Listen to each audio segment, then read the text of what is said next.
News का digital platform. मैं हूं आपके साथ पूजा मोहन पांडे।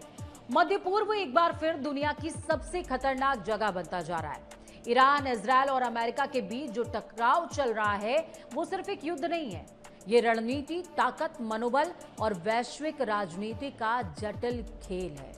ऊपर से देखने पर लगता है कि ये सिर्फ सैन्य हमलों का मामला है, लेकिन असल में अंदर से ये कई स्तरों पर लड़ा जा रहा है, जैसे कि सैन्य स्तर, आर्थिक स्तर, मनोवैज्ञानिक स्तर और कूटनीतिक स्तर। इस पूरे संघर्ष को समझने के लिए हमें इसे कई सारे हिस्सों में तोड़कर देखना चाहिए।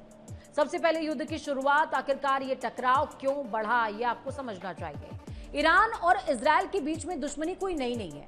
इजरायल ईरान को अपने अस्तित्व के लिए सबसे बड़ा खतरा मानता है, ये हम सभी जानते हैं, और वजह है ईरान खुले तौर पर इजरायल का विरोध करता है। ईरान कई ऐसे समूह जैसे कि हिजबुल्लाह, हमास को समर्थन देता है जो कि इजरायल के खिलाफ लड़ते हैं। ईरान की मिसाइल और परमाणु क्षमता इजरायल को हमेशा से डराती रही है। और दूसरी तरफ अमेरिका इजरायल का सबसे बड़ा सहयोगी है, या यूं कह सकते हैं कि अंतर्राष्ट्रीय स्तर पर हितैषी। अमेरिका बिल्कुल नहीं चाहता कि ईरान मध्य पूर्व में एक ताकतवर देश बनकर के उभरे, और यही वजह है कि ये टकराव धीरे धीरे युद्ध की शक्ल इख्तियार करता चला गया। अमेरिका और इजरायल के अलग अलग मकसद हैं। ये बहुत जरूरी है समझना कि अमेरिका और इजरायल एक साथ लड़ तो रहे हैं, लेकिन दोनों के मकसद पूरी तरीके से एक जैसे नहीं है।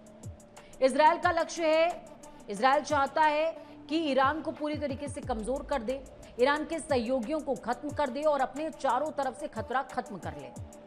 इजरायल इस युद्ध को अब नहीं तो कभी नहीं की तरह देख रहा है, लेकिन अमेरिका का मकसद कुछ और है। अमेरिका थोड़ा अलग तरीके से सोचता है। ईरान की सैन्य ताकत को कमजोर करना, तेल और व्यापार के रास्तों पर नियंत्रण बनाए रखना, मध्य पूर्व में अपनी पकड़ मजबूत रखना, यानी कि इजरायल अस्तित्व के लिए लड़ रहा है और अमेरिका रणनीतिक नियंत्रण के लिए, ग्रिप के लिए। ईरान को कैसे निशाना बनाया जा रहा है? अमेरिका और इजरायल ने मिलकर के ईरान के कई महत्वपूर्ण ठिकानों पर हमला किया। टारगेट क्या है? मिसाइल फैक्ट्रियां, लॉन्चिंग पैड्स, तेल रिफाइनरी, सैन्य ठिकाने, एयर डिफेंस सिस्टम। इन तमाम हमलों का मकसद है ईरान की युद्ध क्षमता को खत्म करना। लेकिन सबसे बड़ा सवाल, क्या ईरान टूट रहा है? एक्सपर्ट्स कहते हैं नहीं। यही इस युद्ध की सबसे बड़ा, कह सकते हैं, चैलेंज है या चुनौती है। अब सवाल है कि मनोबल क्यों नहीं टूट रहा? ईरान लगातार जवाबी कार्रवाई तो कर रहा है, अपने लोगों को यह दिखा रहा है कि वो अभी भी मजबूत है, अमेरिका के ठिकानों को निशाना बनाकर संदेश दे रहा है, यानी सैन्य नुकसान हो रहा है, लेकिन मानसिक हार अभी भी नहीं हुई है। ईरान की जवाबी रणनीति बहुत ज्यादा सशक्त है। ईरान सिर्फ बचाव नहीं कर रहा बल्कि जवाब भी दे रहा है। ईरान क्या कर रहा है? अमेरिकी बेस पर हमले कर रहा है, फ्यूल सप्लाई पर हमला कर रहा है, स्ट्रेट ऑफ होर्मुज को बंद करने की कोशिश कर रहा है। स्ट्रेट ऑफ होर्मुज भी बहुत ज्यादा इंपॉर्टेंट है। ये दुनिया का असल में सबसे अहम तेल मार्ग है।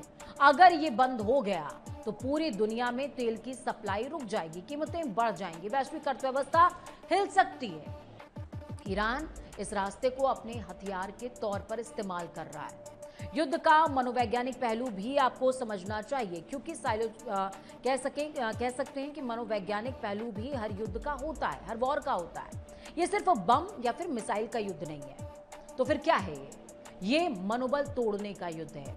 अमेरिका इजरायल की रणनीति है कि बड़े हमले करें, डर पैदा करें, बुनियादी ढांचा नष्ट कर दें, जनता को पलायन के लिए मजबूर कर दें। ईरान की रणनीति है जवाबी हमले करें, जनता को एकजुट रखें और हम झुके नहीं हैं इस बात का संदेश दें। जमीन पर हालात कितने गंभीर हुए? रिपोर्ट्स कहती हैं कि तेहरान में हजारों की तबाही हुई है, 20 से 25% लोग पलायन कर चुके हैं, बुनियादी ढांचा पूरी तरीके से प्रभावित है।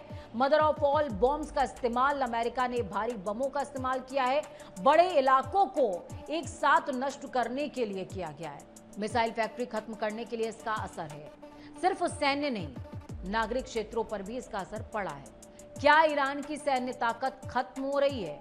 विशेषज्ञों के मुताबिक एयर डिफेंस काफी हद तक खत्म हुआ है, मिसाइल क्षमता को नुकसान पहुंचा है, उत्पादन क्षमता पर असर पड़ा है, लेकिन पूरी तरह खत्म नहीं हुई, यानी कि ईरान अभी भी जवाब देने की स्थिति में है। अगले एक हफ्ते निर्णायक हैं। लेफ्टिनेंट जनरल के अनुसार आने वाले 7 दिन निर्णायक हैं, खास हैं, अहम हैं। क्यों? अमेरिका अपनी पूरी ताकत झोंक से कर सकता है, ईरान अंतिम जवाब दे सकता है और यह समय तय करेगा कि युद्ध लंबा चलेगा या फिर निर्णायक मोड़ आएगा, टर्निंग पॉइंट आएगा। अब ट्रंप के लिए मुश्किल क्यों है? ट्रंप पीछे हटना तो चाहते हैं लेकिन हटेंगे नहीं, मुश्किल है उनके लिए। अमेरिका के राष्ट्रपति के लिए यह सिर्फ युद्ध नहीं है, राजनीति है। समस्या कहां है? अगर पीछे हटते हैं तो कमजोरी दिखेगी, अगर युद्ध जारी रखते हैं तो तेल महंगा हो जाएगा। युद्ध का दबाव भी है, चुनाव का दबाव आ रहा है। अमेरिका में चुनाव होने वाले हैं जल्दी। तेल की कीमतें बढ़ती है अगर, तो जनता नाराज होगी और इसीलिए ट्रंप बुरी तरीके से फंसे हुए हैं। पूरे विश्व में कूटनीति क्यों फेल हो रही है? मध्य पूर्व के देश युद्ध रोकना चाहते हैं लेकिन अमेरिका बातचीत के पक्ष में बिल्कुल भी नहीं है। क्यों? वो पहले ईरान को कमजोर करना चाहता है, फिर अपनी शर्तों पर बात करना चाहता है, जो कि हमेशा करता है। नई टेक्नोलॉजी है, नई टेक्नोलॉजी अब ड्रोन युद्ध की तरफ इशारा कर रही है। अब युद्ध सिर्फ मिसाइलों से नहीं होते हैं या फिर अंडर वाटर सबमरीन से नहीं होते हैं, अब मोरोप्स ड्रोन से युद्ध होते हैं, जो कि सस्ते ड्रोन है, मात्र $15,000 के आते हैं। दुश्मन के ड्रोन को हवा में मार गिरा सकते हैं। ईरान के शाहिद ड्रोन का जवाब भी दे सकते हैं, कम लागत में बड़ा असर स्थापित कर सकते हैं और यह दिखाता है कि भविष्य के युद्ध ड्रोन बनाम ड्रोन ही होंगे। अब आपके जहन में सवाल आ सकता है कि आखिरकार आगे होगा क्या?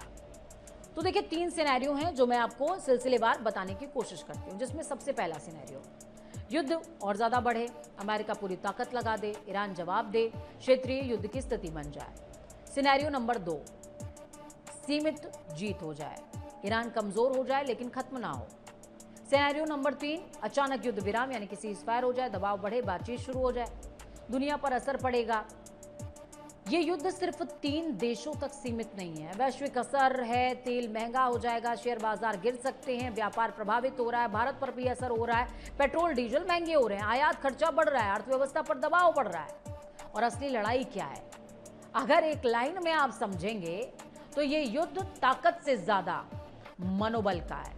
अमेरिका और इजराइल ईरान को खत्म करना चाहते हैं, ईरान साबित करना चाहता है कि वो झुका नहीं है। और ये संघर्ष सिर्फ बम और मिसाइल का बिल्कुल नहीं है, ये एक ऐसा खेल है जहां रणनीति बनाम रणनीति, ताकत बनाम सहनशक्ति और सबसे बढ़कर मनोबल बनाम मनोबल टकरा रहे हैं। आने वाले कुछ दिन तय करेंगे कि क्या ये युद्ध इतिहास बदल देगा या सिर्फ एक लंबा संघर्ष बनकर रह जाएगा। फिलहाल आज के इस एक्सप्लेनर में इतना ही, मुझे दीजिए इजाजत। मैं पूजा मोहन पांडे आज के लिए साइनिंग ऑफ।